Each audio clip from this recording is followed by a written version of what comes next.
Yo, this your boy, the Real McCoy, coming at you, man. Talking about round ball, the NBA, for all my basketball fans out there, man. I ain't did a video in, I think like a week, something like that, man. I got my whole family, man. We got hit with the flu. Everybody got sick, you know what I'm saying? So it's been a few days since I did a video, but it's all good. It's all good, man. The NBA season's getting ready to kick off real soon. So I'm gonna be putting out some basketball videos over the next few days, talking about each division. I believe I did the Atlantic division already. This video here, we're talking about the Northwest division, and so let's jump right into it. This division here, you got what, the Utah Jazz, Oklahoma City Thunder, Denver Nuggets, Portland Trailblazers, and Minnesota Timberwolves, and good competitive divisions. You know, no Kevin Durant now. Kevin Durant is no longer in the division now, so a player of that caliber definitely shakes everything up. You know, the landscape of the division changes now. So how I got it going, I got the Denver Nuggets. I've got them finishing last. I like Emmanuel Mudiay, the point guard. Good. I think he's what, about 6'5", something like 200 pounds. Good size point guard. I like Will Barton. He's a sneaky scorer. You know what I mean? He's, you know, Will Barton. He you know, he could jump out and average about 21 points this year. You know, he's a good scorer. You know, that's what he does. He scores pretty well. I don't think this team just doesn't have enough talent. You know, they don't have enough talent. They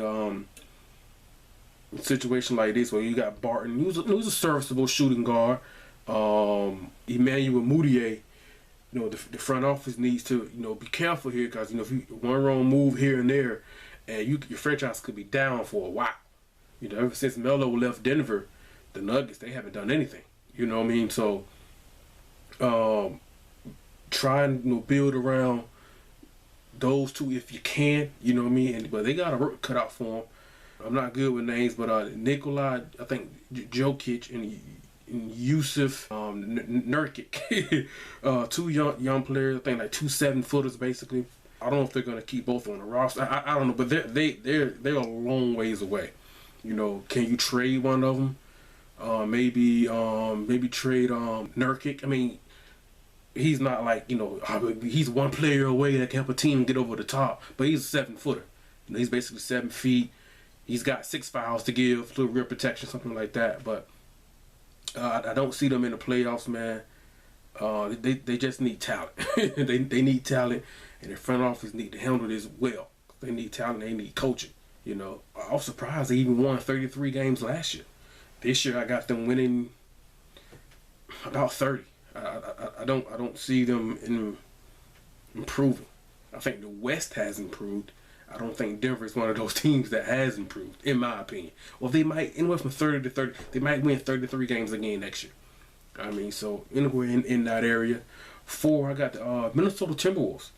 Interesting team. You know what I mean? I can see this team finishing 3rd. You know what I mean? Something like that. But cause I love Coach Thibodeau. I definitely like Coach Tibbs. I think he's a good fit for this young team. If he can get this young team to buy in. I love the athleticism. Karl-Anthony Towns, Wiggins. Be seeing Zach LaVine in the dunk contest the last 2 years. I mean, between the legs from the free throw line, basically amazing. But dunk contests and dunking the ball don't win you basketball games.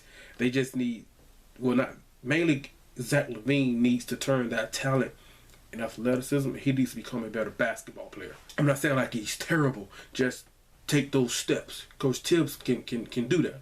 Thibodeau's a good coach. This team, I believe, is starter oriented. You know, most of their production is going to come from their starters. And we know Coach Tibbs, when he was in Chicago, he loves to play his starters. Sometimes too much. You know, and with Rubio, I mean, I love his court vision. I love his assist numbers. But when he's on the floor, he's not really a scoring threat. So, I mean, I don't know if maybe Tibbs might go with Tyus Jones. He has potential to score. You know, he helping Duke win the college basketball national championship at Duke. But I don't know. You know, Rubio hasn't really developed that shot yet. I'm not saying he can't score, but I don't know. That's interesting. What they're going to do with the point guard spot there. But with Coach Tibbs and his young, talented team, they might be a year or two away, or they could make a splash this year and get into the playoffs. I think with Kevin Durant out of the division, I think this division, the teams it's going to be a competitive division. They're going to beat each other up. Timberwolves, they're young, they're talented, they're athletic, man. That's what the league is going now. It's there. With Coach Tibbs, man, hey, you know what I'm saying? They might be on to something here. I think they only won like 29 games last year. With Coach Tibbs, I definitely see them winning more than 29. I can see them with about an 11-game improvement. Matter of fact, I got them winning about 40 games, just under 500, and I think they're going to miss the playoff by like one spot. I think 8 teams get in. I think they might be the 9th team that get in. The 9th seed that's on the outside looking in. But if they can, like I said, they might be a year or two ahead of the curve. But with Coach Tibbs, hey, he could come in and change things immediately, and they could make a splash right away and get into the playoffs right now. You know what I'm saying? Hey, just for the simple fact of their athleticism, the talent, but it's a learning curve, man. You got to learn how to win first. And that takes time. But with that talent, man, the sky's the limit for the Timberwolves, especially with Tibbs. Hopefully Tibbs don't kill these guys in practice. You know what I'm saying? But they're young, but I like Andrew Wiggins, man. He could win Most Improved Player. All-star, things like that. Zach LaVine just become a better basketball. I love the high flying, all that stuff, good stuff. But develop. And I think listen to Coach Tibbs, develop. The next couple of years down the road, watch out for the Timberwolves, man. But next I got the Utah Jazz. They've seemed to be on the right track in the last few years, getting close to. They were close last year to getting into the playoffs. I thought they were going to be the 8th seed and play the Warriors in the first round. Just missed out. I love the veterans that they've brought in to go along with the young players. So like the Exums and Gordon Hayward and Rudy Gobert, things like that. Derek Favors, vets like George Hill, Joe Johnson, Boris Diaw. I like those guys. All those guys have played meaningful games in the playoffs. That's what Utah needs, a good mix of young players and veterans. I think Gordon Hayward has a hand injury, and I'm hearing he's going to be out for at least the first month of the season. Like, he won't be back to like mid-December. With having a guy like Joe Johnson and a Boris Diaw, those two guys can, they can kind of, not saying replace Hayward, but can, between the two of them, maybe put up similar numbers, something like that. But if they would have had Hayward out last year, man, they would have been way down. But I like the George Hill coming in, good solid point guard, veteran. Joe Johnson probably going to come off the bench. Boris Diaw, Rudy Gobert, rim protection. Derek Favors seems to be, he's developing. So I like Utah with them because they said no KD and OKC. He's out of the division now. So so they could maybe even finish second in the division, especially with no KD. But the reason why I still got them third is because their resume. They haven't done it yet. That's the only reason. They just haven't done it. But I do like the additions of those veterans coming in, especially with Gobert. If he stays out of foul trouble, they're a good defensive team. They grind you out.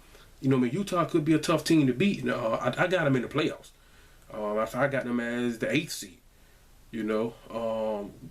The Hayward injury could slow them down for like the first month, but once he comes back, man, they could go on a roll here. Especially in this division. This division is winnable. It's you know what I'm saying? It's 4 teams that I don't see the Nuggets. 4 teams I think are going to beat each other up, things like that. So I got the Jazz as the 8th. I think the 8th spot. I'm gonna put them in the 8th spot. I believe they won 40. I think they won 40 games last year. Pretty impressive. They won 40. I got them winning about 42, 43 this year, slightly above 500. But I definitely got them in the playoffs. The question is, where do they finish in the Northwest Division? I don't think they're going to win it. They could finish second. things like that. But I think adding those veterans, man, that was big. I like those pickups. But I got them finishing third in the playoffs. You know what I mean? About 42, 43, about 42 wins. About 42 wins. Maybe about 42. About 40, right above 500. And they'll be in the playoffs. You know what I mean? And the way they play defense with Rudy Gobert protecting the rim, it could be a tough team to put out. Offensively, that's probably the reason why they lose in the first round. You know. Next after that, I got OKC. I almost put Utah ahead of OKC. Say the reason why I haven't is because OKC has an MVP caliber player, Westbrook, and Utah just doesn't. They haven't done it before. But I got OKC. I know Kevin Durant. You don't take Kevin Durant off your roster and you improve. That doesn't happen unless you add LeBron James. But that just doesn't happen. But you have an MVP caliber player like Russell Westbrook. It's going to be interesting to see how he's the man now for an entire season. He did it a little bit in 2015. And Durant had the foot injury, but now he's the man for the entire year. He's got his 2-year extension, and they, in my opinion, I mean, arguably, but they have the most explosive backcourt on both ends of the floor. You got Splash Brothers, Bradley Beal, and John Wall. But as far as both ends of the floor, athleticism, they probably got the most explosive backcourt with Russell Westbrook and my man Vio. I like Victor Oladipo. I'm an Orlando Magic fan. I really didn't like the trade. You know what I mean? I like Vio for Serge Ibaka, but that backcourt is going to be explosive. Now, Vio was a young, number 2 overall, young player, and he was basically asked to carry my Magic. He doesn't have to do that in OKC. Westbrook's the man. But Vio was a very good Robin. I like Vio, man. Both sides of the floor. 2 solid bigs, Cantor and Steven Adams. They've got experience. Is Westbrook going to win the MVP this year? You know what I mean? Some people think he's going to go crazy as far as stats and things like that. But what I would personally do is try and trade Enes Kanter, maybe a 2017 first round pick, and maybe even a 2018 second round pick, and try and get DeMarcus Cousins. Some say that might be too much, but you get DeMarcus Boogie Cousins, I call him Vio, Victor Oladipo, and Russell Westbrook. He might be on to something. Because DeMarcus Cousins, he's leaving the Kings. He's out of Sacramento, that's no doubt. But he could be on to something, man. I mean, that's a nice little combination, but that's what ifs. But I definitely, they're not going to be as good as they were last year. No way. You don't lose KD and you improve. That don't make no sense. But I got them finishing second in the division. Utah's going to push them. Maybe even Minnesota as well. You know, Roberson, he's a solid defender as well. Roberson, Westbrook, Vio, good defenders. I just think a lack of consistent outside shooting and offensive bench production is probably going to be the reason why they lose in the first round. You know what I mean? I think that'll be the reason why they lose in the first round. It's going to be, I mean, Westbrook got the 2-year extension. Is he going to stay in OKC? I hope he does. I think they can build around him and Vio and maybe go get somebody like DeMarcus Cousins. Hey, man. Now, can they handle that small market type of team? I know Sacramento's small market too. Can they handle a DeMarcus Cousins personality in their locker room?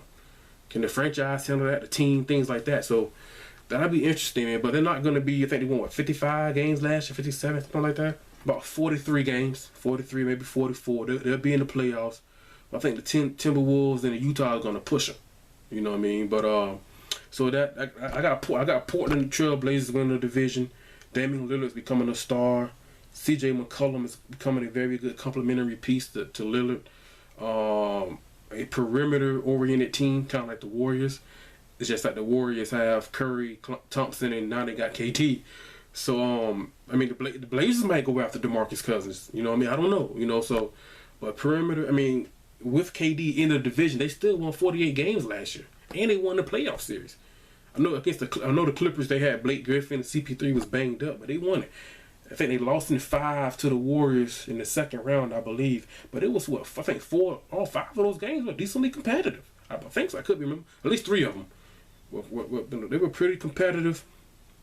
They picked up Evan Turner. I mean, perimeter team, and you know, and with that, without having great shooters like Curry and Thompson, your perimeter team, that just shows the coaching staff. Give credit to the coaching staff.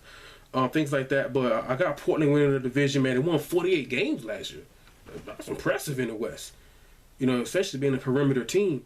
And I got them winning about 51, 52 games. They can be as high as the 3 seed behind the Spurs and the Warriors. You know, maybe, I don't think 2, but they can number 3 seed, especially without KD in the division. You know, so that's how I got it playing. I got the Nuggets, Timberwolves, maybe they might jump in. Utah 3rd, OKC, and Portland. I mean, 4 teams could win this, could be in the playoffs from this division. Like a few years ago in the Southwest division, all 5 teams made the playoffs. A few years ago in the Southwest. In the Northwest, 4 teams could be in the playoffs this year. You know, that'd be pretty impressive, man. I don't think so, but maybe. I don't think so. But that's how I see it playing out, a division that I think the teams are going to beat each other up. No KD in this division now, you know what I mean? For the last, basically, decade. He's been up, 9 years, basically. So it's gonna be interesting, man. These teams are gonna push each other. One key injury here or there could be the reason why a team, you know, makes the playoffs. I mean, this is probably the most competitive of the maybe the Southeast as well, but especially in the West, probably the most competitive division as far as who's gonna win it. All right, video's getting kind of long now. Let me know what you guys think. All my NBA fans, that's how I see it playing out, man. Yeah, it should be the most interesting, intriguing division to watch this year. You know, but I got Portland winning and OKC maybe, Utah, things like that. But let me know what you guys think, all my NBA fans. That's how I see it playing out. So I got Denver finishing last, Minnesota, Utah close, OKC and Portland. OKC, Utah, and Minnesota. Those 3 teams in the middle. Those 3 was going to be interesting. I got Portland winning it, and I got Denver finishing last, things like that. But let me know what you guys think, man. And OKC might win the division. I don't know. They might. I mean, Westbrook could come out and be a monster. Let me know what you guys think, man. This video is getting really long, man. And let me know in the comment section, man. Like, subscribe, leave a comment, all that good stuff. And this your boy, The Real McCoy, man. I'm out. Peace.